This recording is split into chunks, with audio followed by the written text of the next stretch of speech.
ఈ ట్రాఫిక్ అంతా చూసి మనం సైకిల్ ఇంట్లో కూర్చుంటే సరిపోతుంటాం. బయటికి రాకుంటే ట్రాఫిక్ తగలదు.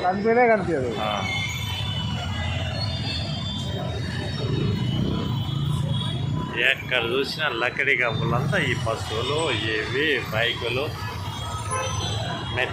మెట్రో స్టేషను రాజశేఖర రెడ్డి చేసి పాపం కేసీఆర్ ఫిల్అప్ చేశాడు. దాని కింద ప్రశాంతంగా వర్షం వచ్చినా కానీ నిలబడుకుంటే ఆయన పనికొస్తుంది.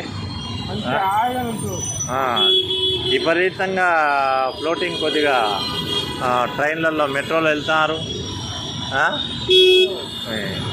ఎన్ని వచ్చినా, ఎన్ని మెట్రోలు వచ్చినా, ఎన్ని రైల్వే స్టేషన్లు వచ్చినా, ఎన్ని బస్సులు వచ్చినా ఈ రద్దీ మాత్రం తగ్గదు.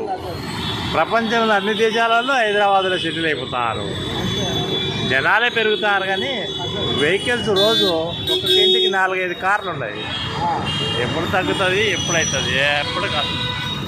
ఇది హైదరాబాదే మొత్తం ట్రాఫిక్. ఎక్కడ పోవాలన్నా టయానికి పోలేక ఇబ్బందులు పడతారు జనాలంతా.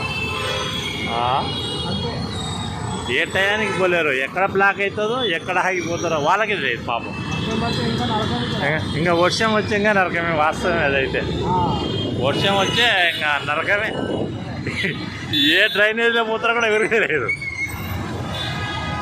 ఏ మాన్యువల్ ఓపెన్ అయితే కూడా ఎవరికి తెలియదు. అంతే కానీ జరగని.